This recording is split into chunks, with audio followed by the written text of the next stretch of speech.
খতম হৈ গ'ল গোটেই ভাত ৰাণী জানবি কেনেকুৱা আজি দেওবাৰ যিহেতু ভাবিলোঁ কেইটামান বজাৰো লাগে সেইকাৰণে বজাৰলৈ আহিলোঁ আমাৰ গাঁৱৰ ওচৰতে বজাৰ বহে ফুলুং বজাৰ বুলি কয় আৰু এয়া বজাৰত পাচলি কেইবিধমান ল'বলৈ আহিলোঁ আৰু ঘৰত পাচলি আমাৰ বজাৰ দাদাই কৰে কিন্তু আজি দাদা যিহেতু নাই মই ভাবিলোঁ বাইদেউ আহিছে বাইদেউৰ মই একেলগে আহিলোঁ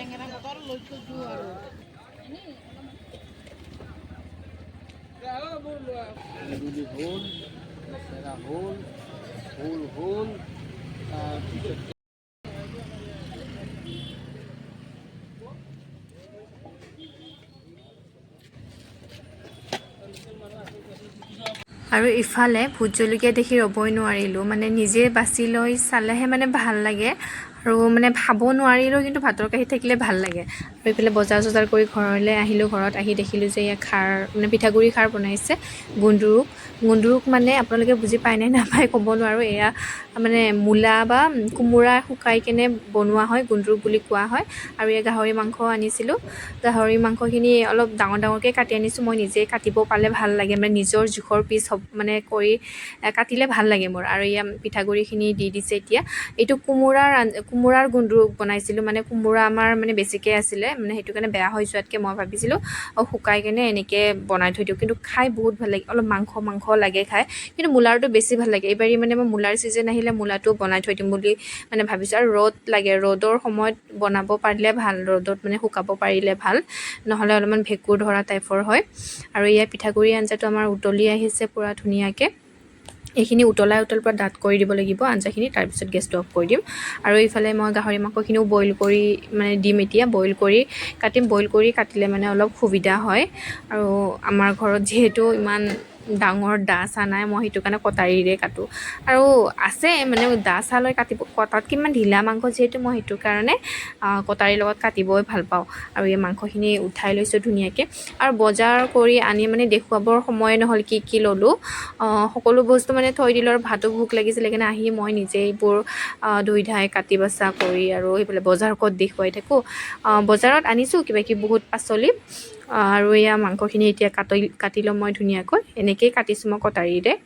আজি মাংসখিনি মই কুকাৰত বনাম বুলি ভাবিছোঁ কুকাৰত বনাই খাই কিন্তু ভাল লাগে দেই আগতে মই এবাৰে বনাই খাইছোঁ কুকাৰত আৰু এতিয়া যদি বাঁহৰ গাজা থাকিল হয় মানে টেঙা বাঁহৰ গাজাটো থাকিলেতো ক'বই নালাগিছিলে কিমান মজা লাগিল হয় আজিৰ মানে এই মাংস আঞ্জাখন কিন্তু যি নহওক তথাপিও বাঁহৰ গাজা নহ'লেও খাই ভালেই লাগিছে আৰু এদিন মই ভাবিছোঁ বাঁহৰ গাজা বনাম আৰু বাঁহৰ গাজা টেঙা কৰি বনাম আৰু এতিয়াতো বাঁহৰ গাজাৰ ছিজন আহি আছে পামেই এতিয়া ঘৰতে বাঁহৰ গাজ আৰু ইফালে সকলো বস্তু যোগাৰ কৰি লৈছোঁ যোগাৰ কৰি লৈ পেলাই গেছত কুকাৰটো বহাই দিছোঁ কুকাৰটো গৰম হোৱাত মই ইয়াতে অলপমান মিঠাতেল দি দিছোঁ গাহৰি মাংসটো যিহেতু ইমান অইলি তাৰ পৰাই তেল ওলাবই সেইটো কাৰণে কুকাৰত মই অলপমান দি দিছোঁ আৰু ইয়াতে মই লং ডালচেনি ইলাইচি আৰু অলপমান জায়ফল কাটি দিছোঁ এইখিনি ভাজি লৈ ইয়াতে আকৌ শুকান জলকীয়া 4টা দি দিছোঁ শুকান জলকীয়াটো মই চিঙি দি দিছোঁ তাৰপিছতে ইয়াতে পিঁয়াজখিনি দি ধুনীয়াকৈ ভাজি লৈছোঁ পিঁয়াজখিনি ৰঙচুৱাকৈ ভাজি ল'ম ভাজি লোৱাৰ পিছতে তাতে জিৰা দিব পাহৰি গৈছিলোঁ সেইটো কাৰণে জিৰাখিনিও এতিয়া দি দিছোঁ আৰু পিঁয়াজখিনি এতিয়া ৰঙচুৱাকৈ ভাজি ল'ম ভাজি লৈ বইল কৰা গাহৰি মাংসখিনি এতিয়া দি দিম ইয়াত মই মছলা আজি পেকেট মছলা কাশ্মীৰী মিৰ্চ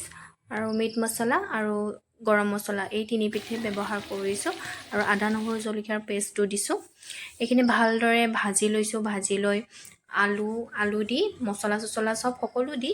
পানী দি দিছোঁ জোখমতে পানী দিয়াৰ পিছত ইয়াত 3টা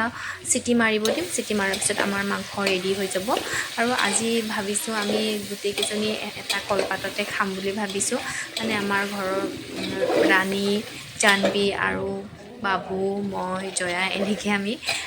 ভাবিছোঁ আৰু বহুত দিনৰ পৰা ভাবি আছিলোঁ এনেকৈ মানে আমি কলপাতত ভাত খাম দেই সকলোৱে মিলি সেইকাৰণে আজি মই ভাবিলোঁ আৰু আজি ৰবিবাৰ যিহেতু সকলোৱে থাকে স্কুল নাথাকে সেইটো কাৰণে আজিৰ দিনটো বেষ্ট বুলি ভাবি মই গাহৰি মাংস আনিলোঁ বনালোঁ আৰু কলপাতটো কাটি আনি থৈ দিছোঁ ধুনীয়াকৈ ধুই ধাই চাফা কৰি থৈছোঁ আৰু আজি বতৰটো বহুত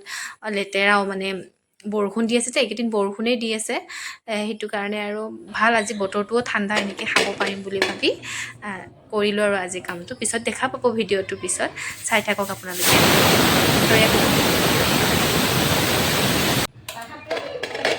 কুকাৰ চিটি মাৰিলে আৰু আমাৰ ইয়াৰ মাংসৰ কালাৰ চাওকচোন ইমান ধুনীয়া হৈছে খাবলৈও বহুত টেষ্টি হৈছিলে আৰুতো ধুনীয়া লাগিছিলে আলুটো পূৰা আমাৰ মুখত দিলে পমি যায় খাবলৈ বহুত ভাল হৈছিলে আৰু মাংসৰ পিচকেইটা চাকচোন কি ধুনীয়া অলপমান তেলটো ওলাই গৈছে অলপ সৰু হৈ গ'ল অলপ ডাঙৰকৈ ৰাখিছিলোঁ আৰু যি নহওক আমাৰ এয়া হৈ গ'ল মাংস আৰু আলুৰ আঞ্জা আৰু ইফালে মই কলপাত দেখিছেনে কি ধুনীয়াকৈ সজাই লৈছোঁ একদম নেমু তিয়ঁহ পিঁয়াজ কাটি লৈছোঁ আৰু ইফালে ভাত মানে দুটা চাইডে লৈছোঁ ইফালে বহিব আৰু ইফালে বহিব আৰু ধুনীয়া লাগিছে একদম পাতটো ইমান ডাঙৰ আৰু কলপাতত খাই যে বহুত টেষ্টি লাগিছে বহুত দিনৰ মূৰতে খালোঁ আগতে আমাৰ ঘৰত কিবাকিবি পাতিলে এনেকৈ কলপাতত খোৱা আছিলোঁ আৰু মন্দিৰত গ'লেও কলপাতত খাব পোৱা আছিল কিন্তু আজিকালি যে মন্দিৰত গ'লেও মানে খাবই নাপাওঁ মানে আজিকালি চব প্লাষ্টিকৰ ডিছ এনেকৈ ওলাই গৈছে আৰু এইবোৰ কলপাত পাহৰিয়ে গৈছে আৰু কলপাতো নোহোৱা হৈ গৈছে আজিকালি মানুহৰ ঘৰত কলগছ পাবলৈহে নোহোৱা হৈ গৈছে আৰু এয়া যি নহওক আমি ধুনীয়াকৈ সজাই লৈছোঁ আৰু সজাই লৈ আৰু গোটেইকেইজন বহি ধুনীয়াকৈ খালোঁ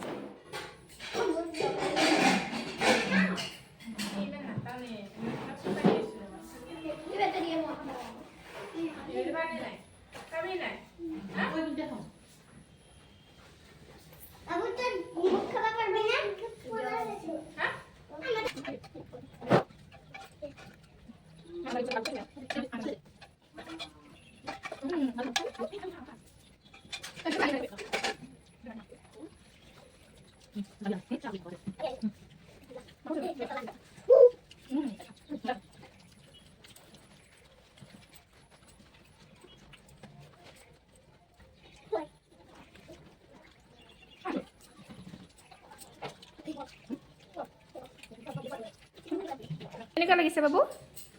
কেনেকুৱা লাগিছে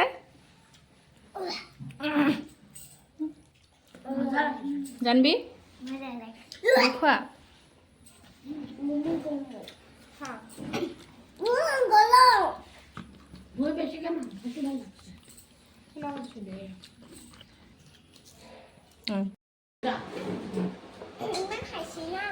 ৰাণী জানবি কেনেকুৱা ভাল লাগিল নে খাই